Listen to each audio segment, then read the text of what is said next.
From claims of healings and visions to the world's most inexplicable events, whether you're a believer or a skeptic, the truth is always worth the hunt. EWTN Radio presents The Miracle Hunter with Michael O'Neill.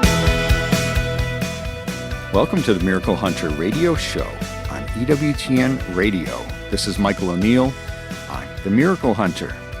We have big news ahead this week, and so excited to announce it on this show.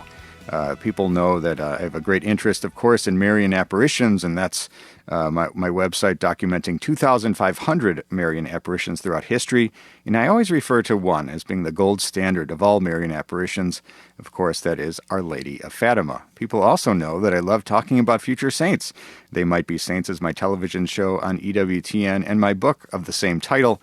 So I love talking about people on the path to sainthood. And of course, when you cross those two together, we have just one person who we might be talking about. We're talking about Sister Lucia of Fatima, the third of the shepherd children, the oldest, who lived well beyond her young cousins. And she has been on the path to sainthood for some years now as a servant of God. But so many thousands of documents they've had to go through to fully vet her life of virtue. And so we just got the news this week, the big news that Sister Lucia of Fatima, the third visionary, is now moving formally along the path to sainthood as a venerable. The Dicastery for the Causes of Saints, along with Pope Francis, they issued a decree which formally establishes her as venerable, the second step on the path to sainthood, servant of God, venerable, blessed, and saint. And with one miracle, she will be a blessed. A second miracle, she will be a saint. But perhaps the biggest hurdle, the examination of all those documents and her entire long life is finally over. And so we're excited today to be talking with David Carollo from the World Apostolate of Fatima. He is the executive director there, the expert here in the United States.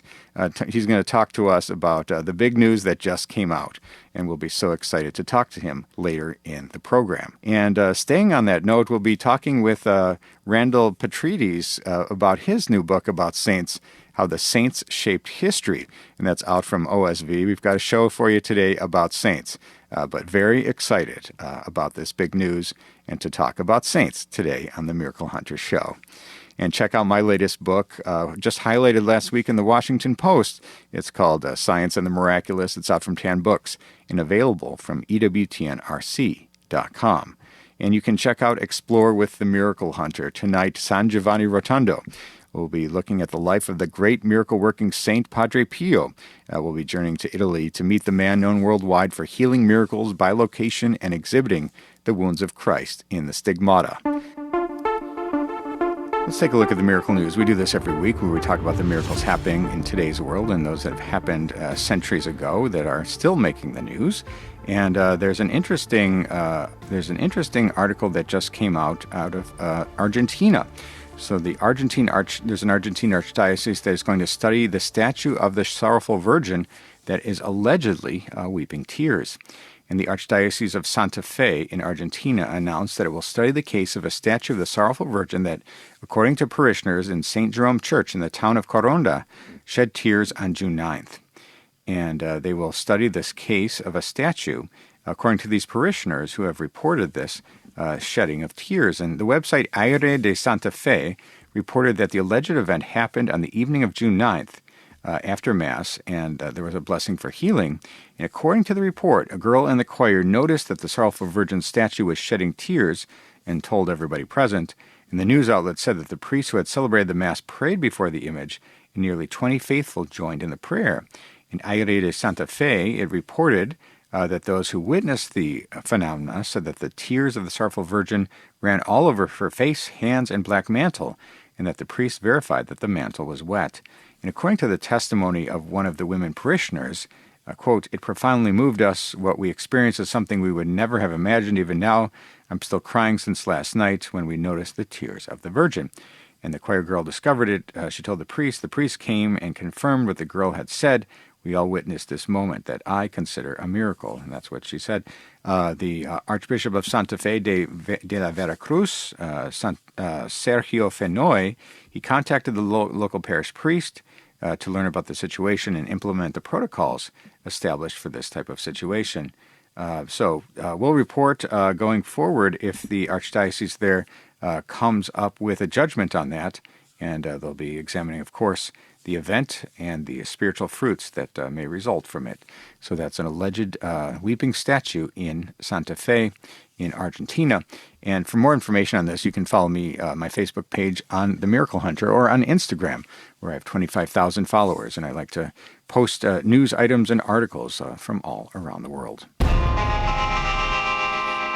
Let's check out Catholic Pub Trivia. We do this every week, where we ask a trivia question and give out a prize to an emailer that writes in with the right answer. People who know me, my friends, know that I love trivia, and you might find me in a bar some night playing pub trivia. But there's this Catholic Pub Trivia. And so we like to give you a trivia question and give out a prize to an emailer who writes in the fastest with the correct answer. Now, last week we spoke to Courtney Mares about Blessed Carlo Acutis, and Marie Oates from Opus Dei about Venerable Montsegraces, two very young future saints. And so the question from last week, who is the most recently beatified non-martyr from the United States? And I said non-martyr because we have Blessed James Miller and Blessed Stanley Rother, the two most recent blesseds. They are martyrs. But the answer, it's Solanus Casey. Some people said that was 2017. But Blessed Michael McGivney was beatified in Hartford, Connecticut. I was there in person. That was on Halloween on October 31st, 2020. In the middle of the pandemic, everybody had masks that day. So quite a memorable beatification, but he's the most recently beatified non-martyr from the United States. And so the question for this week, we'll be talking about saints and future saints. How many African Americans have been beatified or canonized? If you think you know that answer and want to win the prize, the image of the faces of Mary, send me an email to miraclehunter@EWTN.com, or just go through my website, miraclehunter.com, and send me a message that way, and answers and winners will be posted on the show page on miraclehunter.com. We need to take a short break, but when we come back, we're going to be talking with Randall Petrides, author of How the Saints Shaped History, a new book out from OSV. Stay with us for that. Now, back to the Miracle Hunter on EWTN. Here's Michael O'Neill. Welcome back. You're listening to the Miracle Hunter radio show on EWTN Radio. This is Michael O'Neill. I'm the Miracle Hunter. People who tune into this show know I love talking about saints, and I've got a television show on EWTN called They Might Be Saints, and a book of that same title. And so I'm always fascinated about the impact that saints have in our church and the world. And there's a great new book out from Randall Petrides. It's called How the Saints Shaped History. It's out from our Sunday Visitor, and it's really a beautiful book, and it's a nice book to look at and read as well. It focuses on the essential role of the saints as vessels of God's grace in moving the church and the world through a 2,000-year history. And this is a great book of almost 200 saints that's listed in this book. It's great for everyday Catholics who love the saints and who need the saints in their lives. And so we welcome to the program today, Randy Petrides. Welcome to the show. Thank you so much. It's a pleasure to be here with you, Michael. Yeah, this is a great book, and it's nice to meet a fellow OSV author. So congratulations on this book, How the Saints Shaped History. It's a nice-looking book in addition to a book that's great to read. It's got beautiful illustrations and color layout. It's really beautifully done. So congratulations on a beautiful book. And so when we talk about saints, many people like to think of saints from perhaps an older era, perhaps a faraway country. We think of saints with their depictions and hagiographies and old images. And your book kind of brings each of these saints out through history and talks about how these saints actually shaped history, even up to our modern day. So tell us a little bit, what inspired you to write How the Saints Shaped History? Well, as a love and enjoyment of history and church history, as well as of the saints. And after I retired from practicing law, I wanted to do something more for and within the church, and I love to write. So after some history courses in my master's program, I began to write some history, talk about history, and then it blended together with the saints, and I found out this is kind of a unique way of looking at the saints, of putting them in their historical context rather than looking at them one at a time, and seeing how the Holy Spirit actually worked through the saints, since the saints are the people who, almost by definition, are those very much open to the grace of God and very much committed to following Him. And so if you trace them and what they have done, you see the footprints of the Holy Spirit throughout history. And so wanting to do something to show, hey, it's like a show and tell, like I'm learning this as I write. Look at what God's doing through these people and the good and the bad and how these people help to reorient the church throughout the ages and give us reason for hope now as we struggle with what's going on in the world today and in the church. Say, hey, this has happened before. God always gets us through, and He does so primarily through the saints who have raised up for the time and place that God wants them and says, here's the way, back to Jesus Christ. Yeah, amazing. I think that's a really important point that you bring up, that people will point out the crises that are going on in the Catholic Church these days, and we act like it's something totally new, that it's never happened in the history of the Church. But of course, the saints have gotten us through crises through the 2,000-year history of our Church. And so how did you select these 180 saints that you highlight in this book? Well, for one thing to point out, it's not a gallery of saints. My book is a narrative history telling the story of our family history, which is kind of what I wanted to do first. And as I studied the history, you can't help but run into the great saints. And as I start at the beginning with Mary Magdalene and go on, I encounter saint after saint, focusing on the ones that primarily made an impact on history. Now, many saints have tremendous inspirational impact for us, but other saints actually changed or affected history. And those, as I was studying the history, as I was writing that narrative of history, I didn't know at first it was going to be history and the saints. I just came upon this saint as we go through this crisis. Okay, what did Athanasius do here, and who was working with him, and who supported him, and et cetera, et cetera. So that's kind of how I did it, starting with the history, which this is about a 300-page narrative designed for the everyday Catholic. It's not an academic book. And then seeing those saints populate all the various crises and eras of church history.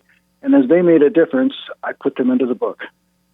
Beautiful. And like you say, this book is comprehensive and accessible. It's for an everyday Catholic, perhaps. What is your hope for, or who's the target audience here? Who would be excited to read this book and figure out how the saints shaped history?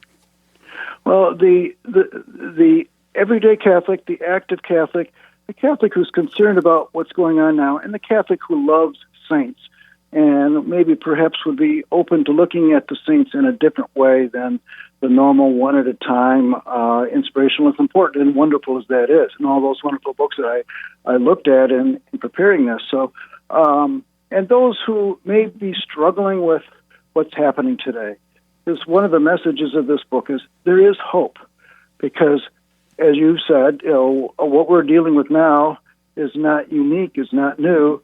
The church has probably been in crisis more than it has not been in crisis. Mm-hmm. And so if you are worried about the state of affairs in the world and the church today, a book like this will show us that God will see us through and the saints will be there. And also to encourage us to pray that God raise up saints, pray for us to work toward becoming saints, and also to realize, this is something that kind of came to me as I was writing, as I saw some of the stories and how people who facilitated the lives of saints, to pray for, to encourage, to support the people around us, some of whom may very well become saints. And we may be saint supporters like so many other people were throughout the course of history. Very well put. We're talking today with Randy Petrides, author of How the Saints Shaped History, a new book out from our Sunday Visitor. And let's go through the book now. It's a beautiful book. It's well laid out with beautiful illustrations and chapters that are very digestible and understandable by anybody. So it's really well done. Let's go through some of your favorite saints who you had to include in the book. You include many saints, of course, some that people have never heard of, but then there are those that you had to put in there because of their big impact and the history of the church. Let's start from the very beginning. What name some saints that you feature in the book that you thought absolutely had to be in there? Well, one, you look at, of course, St. Paul, who you might say is the MVP in church history, if you could use that kind of colloquialism. But the person who facilitated St. Paul that I thought was absolutely essential and can remind us of ourselves in a bit is St. Barnabas. Because without Barnabas, we would not have St. Paul. He was such a, quote, good guy, such a well-respected person, that it took somebody like him to tell Peter and the other apostles, hey, this Paul guy here who used to be persecuting us is legit. And and he also facilitated Mark when Paul didn't want Mark to continue on in another journey. He supported Mark, and perhaps we wouldn't have had the Gospel of Mark if it wasn't for Barnabas.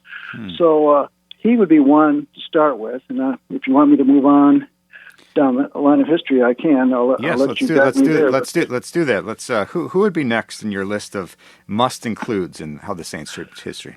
I would say next Irenaeus of Lyon, who really impressed me. He was like the first theologian at a time when heresy started showing up, and he was one of the great ones to rebut that, and because he had the skills and the deep faith to do so. He also was instrumental in bringing the New Testament up into the full consciousness of the church. I have a chapter on the New Testament, and there's no one particular saint that's behind all of it. It's a collection of a lot of people over a couple hundred years.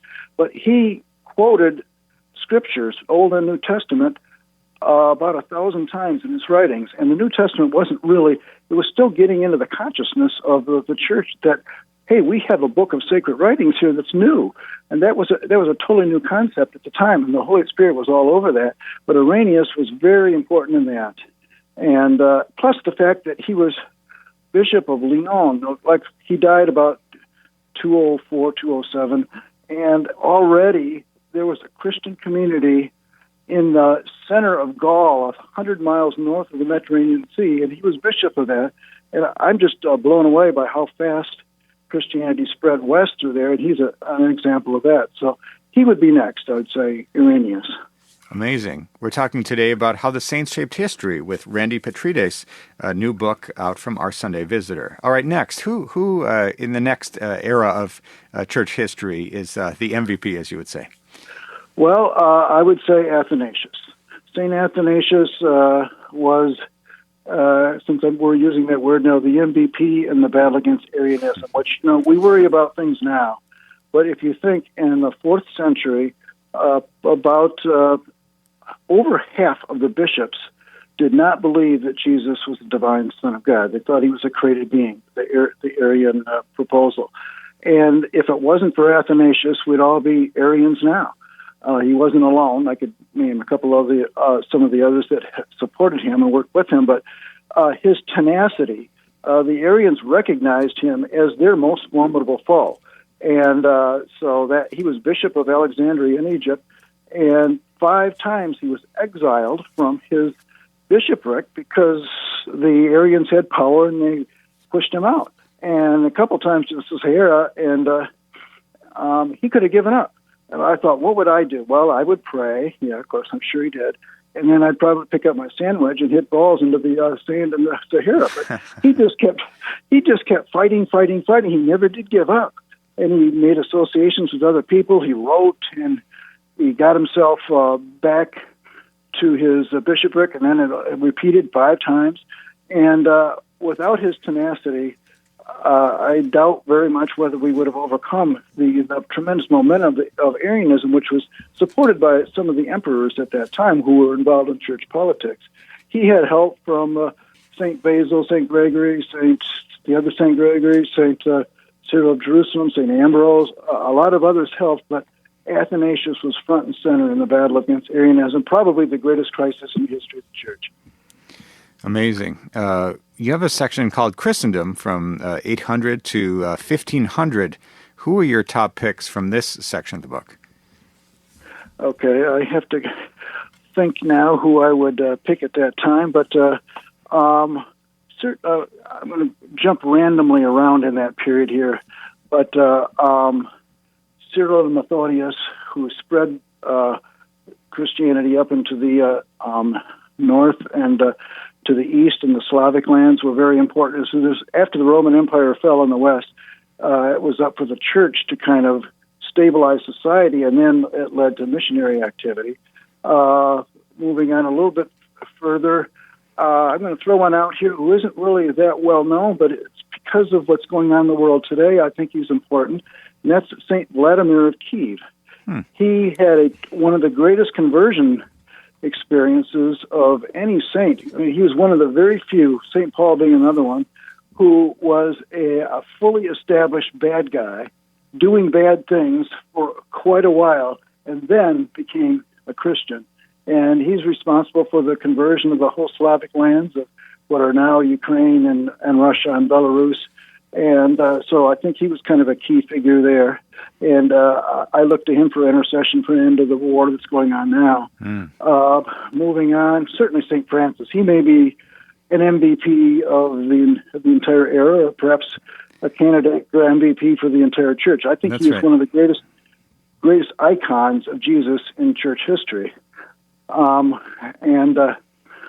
St. Catherine of Siena, just to think, a middle-class young woman persuades the Pope to come back from Avignon and end the Avignon papacy. And St. Gregory VII, going back a little bit, was, I think, Pope John Paul of his day, and in reforming and standing up against kings.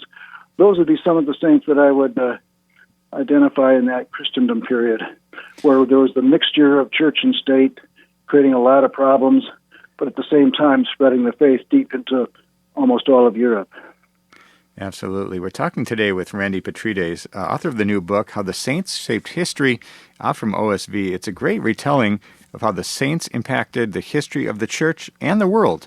And if we move on to the next section of the book, we're looking, of course, at that very difficult time in the Church of the Reformation, Reform, and Renaissance.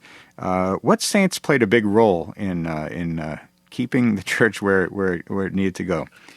Yeah, this was just a tremendous time of discovery for me, because whenever there's a great crisis, it seems like a tremendous outflowing of new saints comes up here. And the Reformation, which really started the Counter-Reformation started even before the Reformation, but you look at St. Ignatius Loyola and his Jesuits, they were in their finest hour there at their beginning hour in helping to turn around the weak faith of so many of the people throughout Europe at the time of the Reformation. St. Teresa of Avila and St. John of the Cross started a momentum of prayer and spiritual growth throughout that spread for centuries, even to the present day.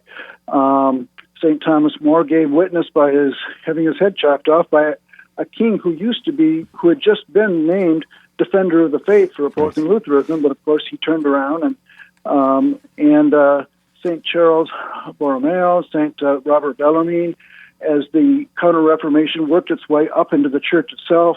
We finally got rid of the Renaissance popes who were underachieving at best and immoral at worst. And you have maybe the culmination would be Pope St. Pius V in the latter part of the 16th century, who reformed the papacy, implemented the Council of Trent reforms, which included reforming the priesthood training and organized the Papal League to create the army, or the navy, rather, that defeated the Turks at Lepanto, which led to the Feast of Our Lady of the Rosary.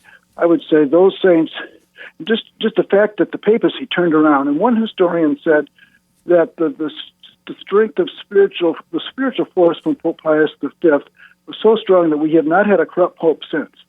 And I thought, some popes are better than others, but there's been no corruption like there was in the 9th and 10th centuries, and then in the 14th and 15th centuries leading up to the time of the Reformation. So I just marvel at just the tremendous impact that some of these Counter-Reformation saints had. Amazing. And moving forward, the 1700s all the way through the 20th century, we have the Enlightenment and Modernism. Name a saint or two from that era that you really enjoyed learning about. Well, there's two that I call the Counter-Enlightenment saints, St. John Vianney and St. Therese of Lisieux. Of course, St. Therese is one of the most beloved and well-known saints today. And what's so special about them is you get this movement of reason and atheism flowing through the great thinkers and scholars of the day that were no longer tethered to Christian thinking. And how did these saints respond? Just humbly serving the Lord, loving the Lord, telling people, you go to Jesus. Jesus is the key to all of life. And just by humbly serving the way they did, I think they created a counter to the Reformation. Now, two other saints, St. John Henry Newman, who I think is going to be a doctor of the church in the days ahead, and St. Pius X in the early 20th century, they met the Enlightenment and the Modernism more head-on with their not only their deep faith, but their scholarship abilities. And so they fought it that way.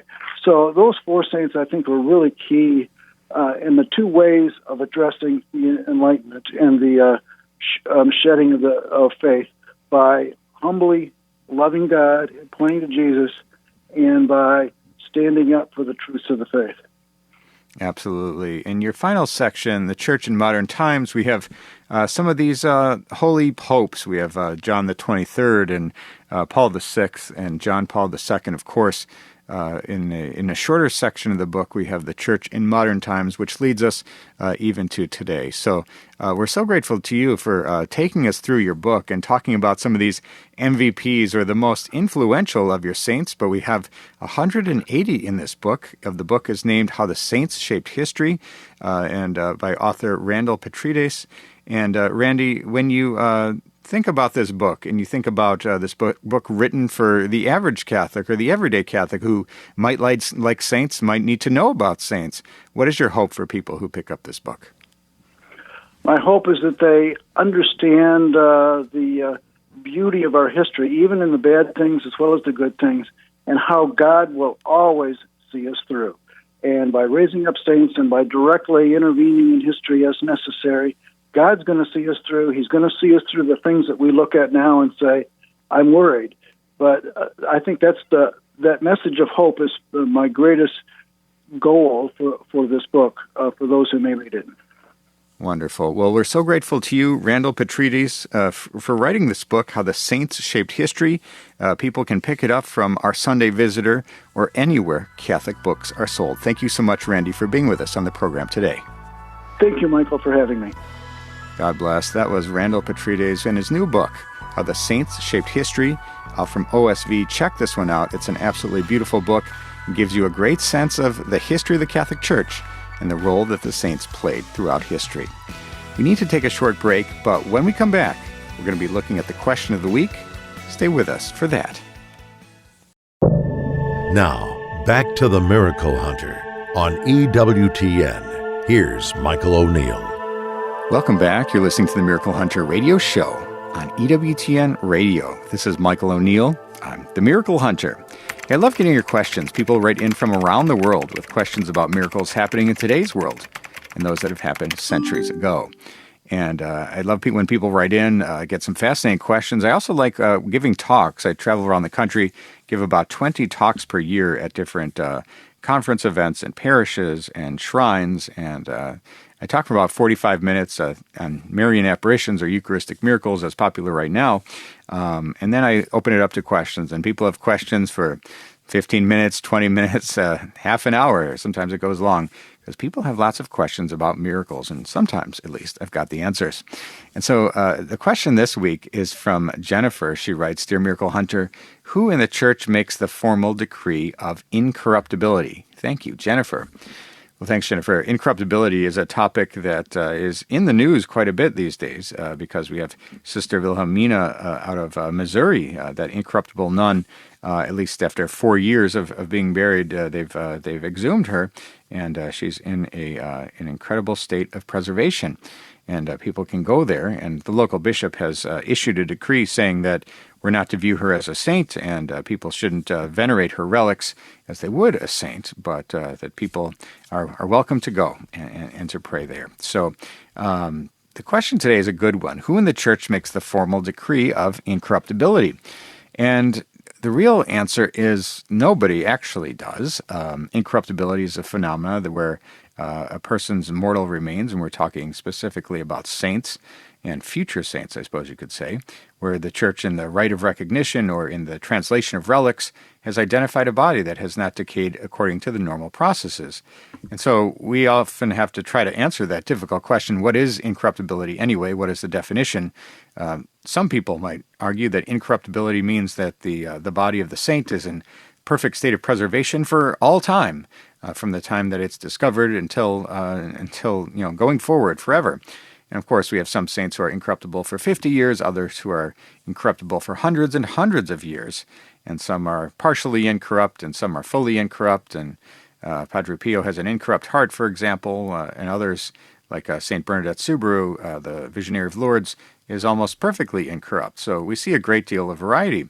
And so, the definition might be when they discover the body, is it in a state of preservation versus it being incorrupt for all time. We have St. Catherine of Siena, who's a saint who's no longer in a state of good preservation. So anyway, to answer the question, who in the church makes the formal decree of incorruptibility? Well, in the case of all miracle claims, incorruptibility included, it's up to the local bishop to do the investigation. And he may or may not make a statement, most typically not. And what they will do is they'll hire investigators. In the case of Sister Wilhelmina in Missouri there, they hired some experts to come in and look, and they say that she's preserved in a way that's inexplicable. But does that mean that she's incorrupt? She's not even a saint yet, so they don't even make comments about incorruptibility unless the person has been declared formally a saint. And so the real question is, who makes the decree of incorruptibility? The local bishop could, but in general they don't. This is a phenomenon that the Catholic Church recognizes in some way and encourages people to connect to saints, for example, with those saints who are incorrupt, but they don't have a formal process like they do with Marian apparitions or Eucharistic miracles, where you see a decree coming out from the local bishop or ratified by Rome. You don't see much of that in today's church.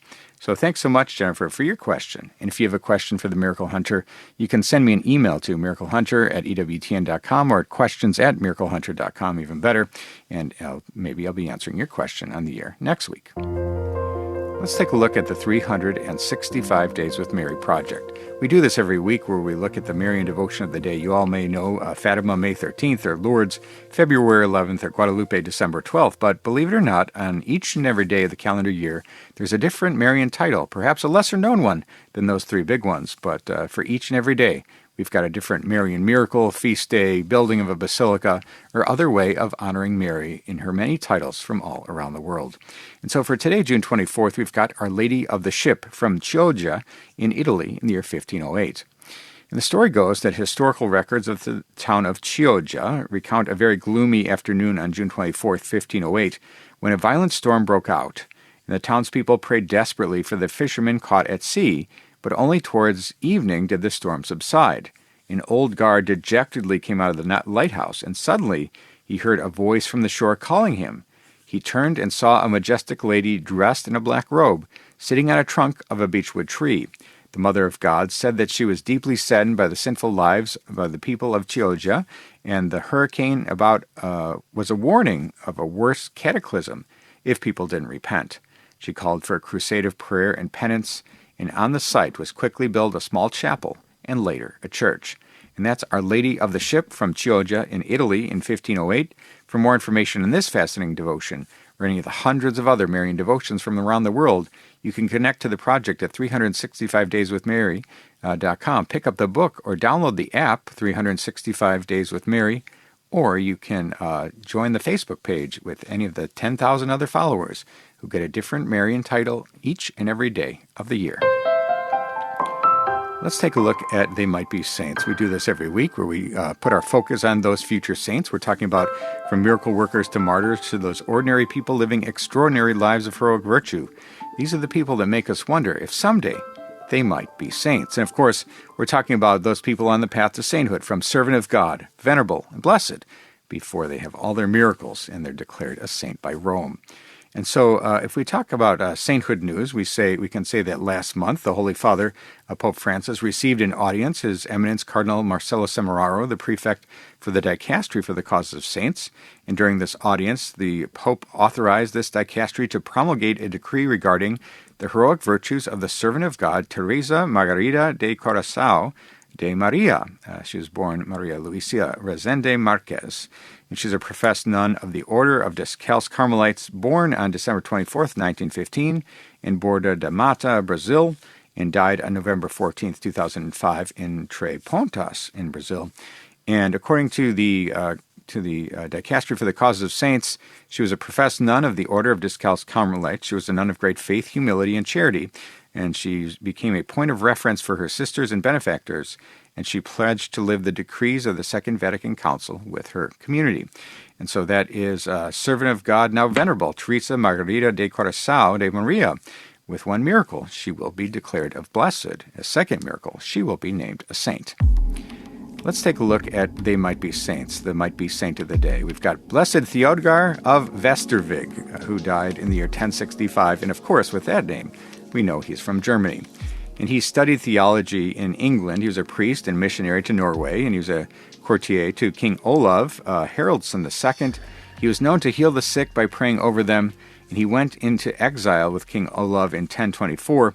He was a missionary to the area of Jutland in Denmark, and he made little headway until one morning a spring of fresh water began to flow from where he slept the night before, and the locals knew a miracle when they saw it and began to take Theodgar's teaching more seriously. And he built a church then in that region. And he was born in Thuringia in modern Germany, and he had died on June 24th, 1065 in Jutland in Denmark of natural causes. And he's buried in Vestervig in Denmark, and his relics have been transferred to the Church of the Augustinian Abbey in Vestervig in Denmark in the year 1117. And that's the Might Be Saint of the Day, Blessed Theodgar of Vestervig. With one more miracle, he will be declared a saint. And of course, you can tune in to They Might Be Saints each week on EWTN. This week we have a program on Father Augustus Tolton, the first African-American priest on the path to sainthood in the history of the Church. We need to take a short break, but when we come back, we've got big-time news to share with you. Sister Lucia of Fatima was just declared venerable, and we'll be talking with David Carollo, the Executive Director of the World Apostolate of Fatima. Stay with us for that.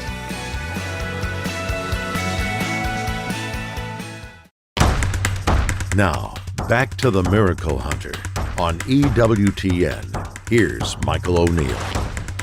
Welcome back. You're listening to the Miracle Hunter radio show on EWTN Radio. This is Michael O'Neill. I'm the Miracle Hunter. Hey, we had big news coming out of Rome this week, and it was news that many people have been praying for and hoping for some time now. And that is, for me, it's a confluence of two of my great interests, Marian apparitions and also those people who might be saints. We have Sister Lucia of Fatima, the visionary, the third of the shepherd children who has not yet moved along the path to sainthood. It was declared this week, coming out of Rome, the Dicastery for the Causes of Saints, along with Pope Francis, issued a decree that she will be declared venerable. So we're so excited today to be talking with the absolute expert on Fatima here in the United States, and that is David Carollo, the Executive Director of the World Apostolate of Fatima. Welcome back to the show today, David. Thank you, Michael. You call me an absolute expert. That's a big set of shoes to fill. But this is big news, both for your shrine there and also for the entire world. Those people who have a devotion to Our Lady of Fatima and to the Shepherd Children of Fatima. We've always seen these the two youngest children being the saints, and then their cousin. This was sort of an inevitable thing in many people's eyes, including my own. You couldn't have two out of the three, but there was a formality to it, and many thousands of pages of documentation to get to. We've talked to you and Sister Angela de Fatima Coelho, talking to her, the vice postulator, about this, and everybody was hoping and praying and knowing that it would happen, and finally we've got the day happening here. So what are the emotions or the excitement going on at your shrine there? Well, it's really important. We just, we got this news early this morning, and it is very expected. I mean, I was expecting it to come out on when the Holy Father was in Fatima this coming August 5th. He's going to be there when he's in Lisbon for World Youth Day. He was going to go to Fatima, so I kind of expected this because of conversations I had with Sister Angela in I think it was March when I was in Fatima, and she said this year almost certainly, and sure enough, here we are. So it's wonderful news, I tell you, because when you elevate people, she's going closer now to sainthood. Remember, Our Lady had told the children when they asked her, "Will we go to heaven?" She says, "Yes." Okay, so it's pretty good affirmation right there, right? Yeah, you can almost skip the paperwork when Our Lady says out of her own mouth that they're headed to heaven. But the church has its formal processes, right? Yeah, it was a formal process. But the only one bigger than that would have been St. Dismas from the cross, where our Lord said, "Today you will be with me in paradise." But I think that, quite frankly, it is a beautiful thing. And we work very closely with the Sisters of the Carmel of Coimbra in Portugal. And I haven't spoken with Mother Sophia this morning, although I'd like to. And I just actually was composing an email to her. And could we publish several of the books with them? We published Sister Lucia's Rosary Meditation book. We published that beautiful publication, A Pathway Under the Gaze of Mary, which is her biography that they wrote in Portuguese. And, of course, we market the English version. And we've been working with them on this memorial, annual memorial that they have been putting together. They publish it in Portuguese, and we're publishing it in English. We're in the process of putting that together. So it's exciting times. I mean, it truly is, because this, when somebody is raised, and it will eventually, we see her being raised to sainthood, their intercessory power certainly doesn't change. They're already there in heaven, and we pray to them and for them. But the reality is it gives us a focal point, okay? And it certainly, the Fatima message has been ratified for the last 106 years, or pretty much since, maybe not that long officially, but it's been ratified by so many priests, bishops, popes. Everybody has acknowledged the validity and the necessity of Fatima. So and again, as I say often, Michael, the Fatima message is more relevant today than it was in 1917. Look at the world we're in. We're living in the times we were warned about, but we also have solutions that were given to us that we can still avail ourselves of. And I think bringing Sister Lucia up to this level is just, I think it's beautiful. Really. Absolutely. We're talking today with David Carollo, the Executive Director of the World Apostolate of Fatima. We're on the heels of this big news coming out of Rome, where the Dicastery for the Causes of Saints issued a decree with 6 total people who they declared venerable, one of them being Mother Mary Lange of the United States is one of the others. But yes. Sister Lucia of Fatima was declared venerable. And for those people who don't really know the process, of course, there are 4 steps. We have Servant of God, venerable. With one miracle, they're blessed. Second miracle, they become named a saint. So in this case, we're talking about the life of heroic virtue of Sister Lucia being formally recognized by Rome. What would you say the virtues are of Sister Lucia that they were looking at when they made this decree? Well, the virtues that they were actually looking at, the first thing I always think of with Sister Lucia is consistency. Remember when Our Lady said, "You will Lucia, you need to stay here a while longer to make me known and loved. And that while longer was 88 years. Right. Think about that, okay?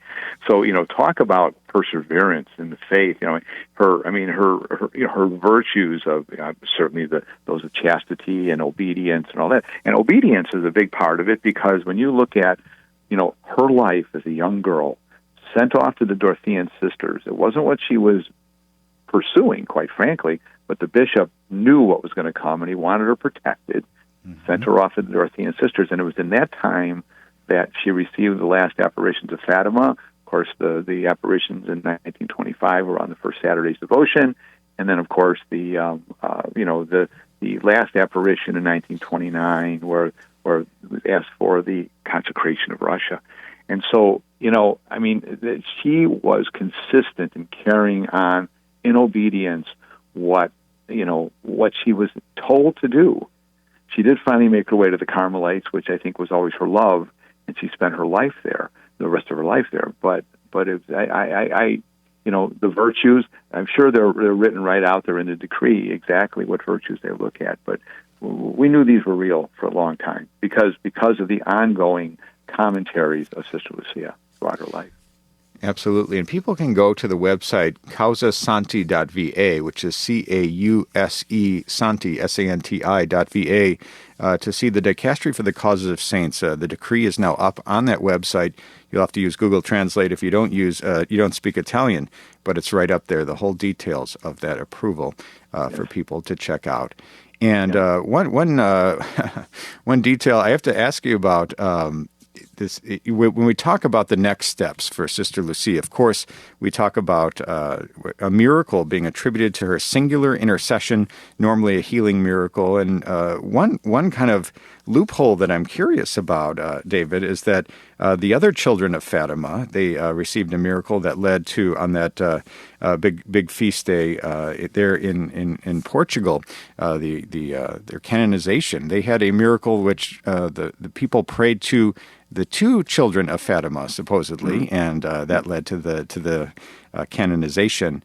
But is it possible that Sister Lucia was also prayed to in that case, that they prayed to the three shepherd children, and that Sister Lucia might have a miracle that's banked already right now, and she can move quickly to bless it? Has there been any talk of that? I haven't heard that, but that's a very interesting perspective, because I do believe that, yes, especially if these prayers were offered after her death, and of course, that is, they were canonized in 2017. Right. So she had died in 2005. So she was 12 years removed from, she had died 12 years prior. And so I that's a very good perspective, Michael. I don't know. It is a possibility that the Vatican does look at it that way, though. That's right. I'm always thinking about miracles and always thinking about future saints. So these are the in the things miracle business. I understand that. Absolutely. As we wrap up the interview today with David Carollo, the Executive Director of the World Apostolate of Fatima, this will reignite interest in Fatima, of course. People will be excited that there will be a third saint. She's well on her way now. Venerable may be the most difficult path, or part of the aspect, because so many thousands of documents, her writings and all the documentation of her life had to be considered, and that's finally been processed. So perhaps the hardest obstacle is through, and then two miracles which are not easy to come by either, but many people around the world will be praying to Sister Lucia of Fatima. Going forward, how do you see this for your work and your shrine there, and for others who have a great interest in Our Lady of Fatima? How do you see this increasing the interest or the attention that is always on Fatima, but will be on it in a big way following this announcement? Well, I do believe that right now, or the world is ripe right now with conspiracy theories. Okay, especially around Sister Lucia. You know that, as better than I do. You deal with it regularly. I do it on a daily basis. And the fact is, what they're recognizing here is her sanctity, okay, is that, she is now being declared venerable and is well on her way to, sainthood, beatification, and then, of course, then canonization. And if anything, Michael, what it will do is reiterate to people what she told us for many, many years. The other two children, Jacinta Francisco, Saints Jacinta Francisco, in their short lives after the apparitions, by example, they lived, and by generally example and by good actions, they proclaim the message of Fatima. But Lucia, Lucia, you must stay a while longer to make me known and loved. And I hope that this step really enkindles people's interest in what, and that's why these books and that we have, we're not here to sell books, but they're available at bluearmy.com if people want them. But the reality is they are there to show people, do you want to live? Our Lady asked them, are you willing to offer your lives in prayer and reparation for the conversion of sinners? She did that for many, many years after the apparitions. And I think that is what we have to think of and put that in our hearts. Are we willing now to live with these virtues that are now being recognized by the church officially? I think this is really where we're going. Absolutely. Well, we're so grateful to you, David Carollo, Executive Director for the World Apostolate of Fatima, for being with us and sharing together this great news that so many people have been praying for, hoping for, and now are excited and grateful to God for this declaration that Sister Lucia of Fatima has now been declared venerable. And for people who want to find out more about your work at the World Apostolate of Fatima, where can people go for more information? When they go to our website, bluearmy.com, and there's information, obviously, on our apostolate and our work and on the message of Fatima, and more about Sister Lucia's, this new movement, Sister Lucia, will be posted here as the day goes on. And then, of course, on our books and things, shopfatima.com. These are we have so many resources. And if you go to bluearmy.com, you have so many things that are just even free access downloads. You can see just more and more about the message of Fatima and learn how to live, how these three children, one who came to maturity, the other two who did not, how they lived Our Lady's request, because that's really what it's all about. Absolutely. Well, thank you so much, David Carollo, for joining us on today's program. Thank you, Michael. God bless. God bless. That was David Carollo, Executive Director of the World Apostolate of Fatima. Huge news this week. Again, this is a confluence of two of my great interests, Marian apparitions and future saints. It doesn't get any bigger than this. Of course, we will see her as a saint someday down the road as well. And that's all the time we have for today's show. If you missed any of this episode or want to catch up on past episodes, you can go to EWTN.com/radio and check out the audio archives or download the free EWTN app. I'd like to thank our guest today, David Carollo, the Executive Director of the World Apostolate of Fatima, for talking to us about that big news about Sister Lucia of Fatima being declared venerable. And also Randall Petrides, author of How the Saints Shaped History, a new book out from OSV. Check out my EWTN television series, Explore with the Miracle Hunter, every Saturday at 6 p.m. Eastern Time. Tonight, we travel to San Giovanni Rotondo to look at Padre Pio, the great miracle-working saint. He's my latest subject. We'll be journeying to Italy to meet the man known worldwide for healing miracles by location and exhibiting the wounds of Christ in the stigmata. And check out my latest book, Science and the Miraculous, just featured on the Washington Post last week. It's out from Tan Books and available at EWTNRC.com. I'd like to thank you today for joining me on Miracle Hunter, where from claims of healings and visions to the world's most inexplicable events, whether you're a believer or a skeptic, the truth is always worth the hunt. Talk to you next week.